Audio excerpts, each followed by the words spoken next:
नमस्कार, good morning.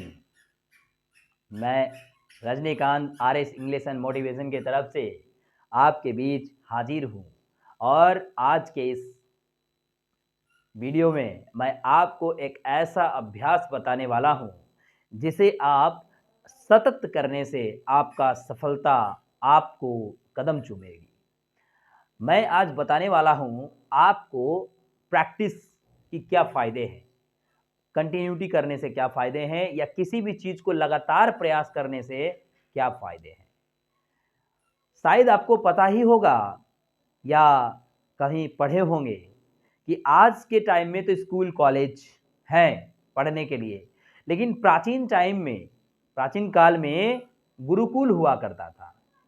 हैं, रामायण में जब देखिएगा श्री राजा दशरथ अपने पुत्र, चारों पुत्र श्री राम, लक्ष्मण, शत्रुघ्न, भरत जब एक ऐसे अवस्था में आते हैं जब उन्हें शिक्षा ग्रहण करने के लिए बोला जाता है तो उन्हें गुरुकुल भेजा जाता था।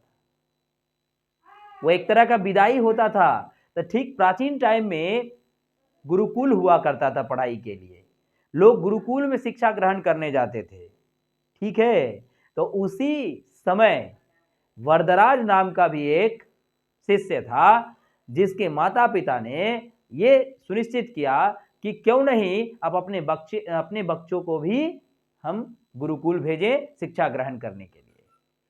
तो उन्होंने ये निश्चय कर करके अपने बच्चे शिष्य को, वरदराज को भेज दिया गुरुकुल में शिक्षा ग्रहण करने के लिए। शिक्षा ग्रहण करने के लिए गुरुकुल भेजा गया, उसे भी आश्रम में रखा गया। वो वरदराज आश्रम की देखभाल भी करता, शिक्षा भी ग्रहण करता। इस तरीके से धीरे धीरे सभी और शिष्यों के साथ उसकी दोस्ती हो गई। इस तरह से सभी लोग अपने अपने हिसाब से शिक्षा ग्रहण कर रहे थे। लेकिन क्या करें, वरदराज थोड़ा शिक्षा में कमजोर था, उसे समझ बहुत कम आती थी। जब भी गुरुजी कुछ सिखाते समझाते तो उस समय सुन तो लेते था, समझ तो लेता था, लेकिन बाद में वो कैप्चर करके रख नहीं पाता था, कमजोर था। इस तरीके से थोड़ा गुरुजी उनको डांटते फटकारते भी थे कि भाई थोड़ा मेहनत करो, थोड़ा ध्यान दो, सभी लोग बोलेंगे। इस तरीके से और भी शिष्य परीक्षा देकर के सभी लोग अगले क्लास में जा रहे थे, चले गए थे कुछ लोग और कुछ जाने वाले थे, लेकिन ये जिस क्लास में था उसी क्लास में रह गया अपने बेवकूफ़ी या अपने कम समझदारी से, क्योंकि ये कमजोर थे, शिक्षा में कमजोर थे। इसलिए गुरुजी ने बहुत समझाया, बहुत सिखाया, बहुत कुछ बोले, लेकिन क्या बोले, क्या करे। अंतिम में गुरुजी अपना हाथ उठा दिए और बोले, वरदराज मैं तुमसे क्षमा मांगता हूं, मैं तुम्हें और सिखा नहीं पाऊंगा। इससे अच्छा होगा कि तुम घर चले जाओ और घर जाकर अपने घर के कामों में हाथ बटाओ। जब गुरुजी ऐसा बात बोलते हैं तो शिष्य को कैसा लगेगा। तो शिष्य तो भी सोचा चलो ठीक है, हो सकता हमारे किस्मत में शिक्षा नहीं हो, हम पढ़ाई ना कर सके, होता है ऐसे कई लोगों के जीवन में, ठीक है। लेकिन बोलता है ना कि जीवन में कब कौन सा मोड़ आपको क्या शिक्षा देकर चला जाएगा ये आपको भी पता नहीं है। क्योंकि हमारे भी जीवन में, मैं खुद के बारे में मैं बोल रहा हूं दोस्तों, मेरे भी जीवन में एक ऐसा समय आया था जिस समय हमारा इतना कठिन खराब समय था, उस समय हम शिक्षा से मुंह मोड़ लिए थे। लेकिन एक ऐसा समय भी आया जिस समय हमें फिर से वो रास्ता मिला जिससे आज मैं एक शिक्षित के काबिल हो पाया, नहीं तो मुझे भी शिक्षा नहीं पता था। तो इस प्रकार से वो बच्चा अपना बोरिया बिस्तरा संभालता है, वरदराज बांधता है और अपने आश्रम से निकल पड़ता है। आश्रम से निकलता है, धूप बहुत चिलचिलाती थी, बहुत तेज थी, जिसके कारण पहले तो गाड़ी घोड़ा थी नहीं, पैदल ही जाना है, पैदल आना है। तो पैदल जाते जाते जाते उसे प्यास लगी हुई थी। अब उसे आसपास कुछ दिख नहीं रहा था, दूर में एक कुआं दिखा। वरदराज को, जहां पे कुछ महिलाएं पानी भर रही थी।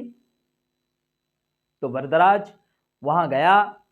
जाने के बाद वो अचानक उसकी नजर रस्सी पर पड़ी और पत्थर पर।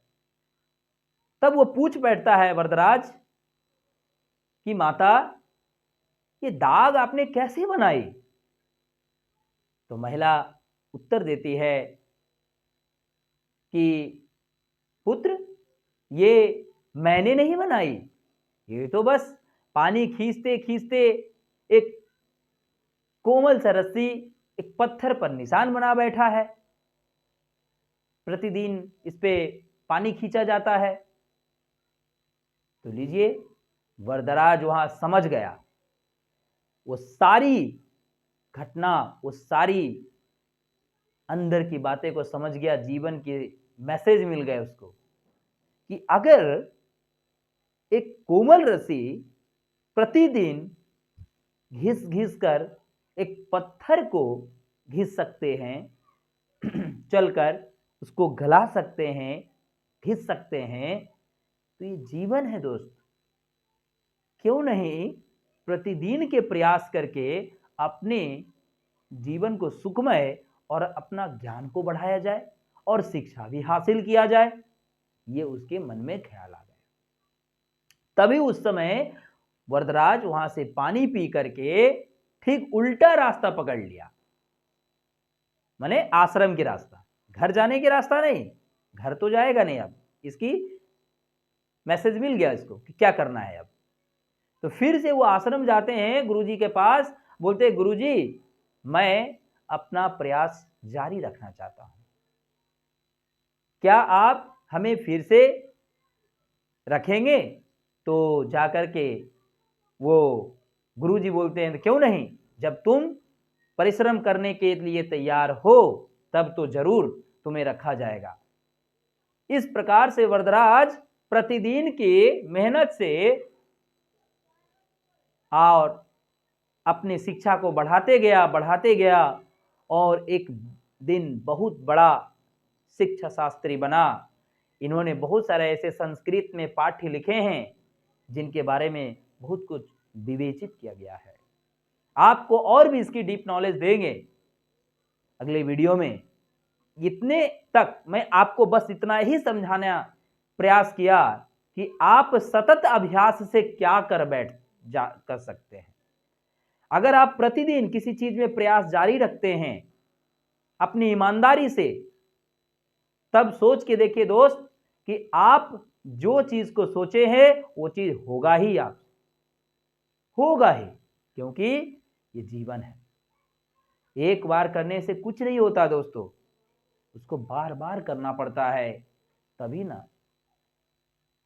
आज हम लोग अपने आप में समय देना पड़ता है, तब जाकर के होता है। इसलिए आज मैं आपको इस वीडियो में इस उदाहरण, इस वरदराज के माध्यम से आपको समझाने का प्रयास किया कि आप भी अगर अपने जीवन में असफल हो रहे हैं, अगर आप कुछ अपने मुकाम को हासिल नहीं कर पा रहे हैं, तो कहीं ना कहीं वजह एकमात्र ये भी हो सकता है कि आप हार कर बैठ जा रहे होंगे, बल्कि आप डेली का प्रैक्टिस नहीं कर रहे होंगे।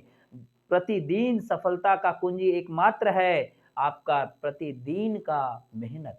एक दिन नहीं, प्रतिदिन करना पड़ेगा, तब जाकर के आपको सफलता मिल सकती है या कोई चीज हासिल हो सकता है। तो समझ पाए होंगे हमारे इस वीडियो चैनल को, इस वीडियो के माध्यम से मैं क्या समझाना चाहा। तो ध्यान दीजिएगा, आप इस वीडियो को लाइक करें, सब्सक्राइब करें, कमेंट करें, शेयर करना ना भूले, बहुत ही अच्छा होगा। इससे आपको देखिए, जैसा कि इसमें आपको बताया मैंने, बड़ी कामयाबी पाने के लिए छोटे छोटे बदलाव करना बहुत जरूरी है। बात सही है ना, कि आपको भी पता है कि अगर हमको बड़ी सफलता हासिल करनी है तो हमको अपनी कदम छोटी छोटी तो बढ़ानी होगी। माने कहने का मतलब थोड़ा थोड़ा रिस्क लेना पड़ेगा। ठीक है, तो चलिए फिर से मिलते हैं अगले वीडियो में। तब तक के लिए जय हिंद।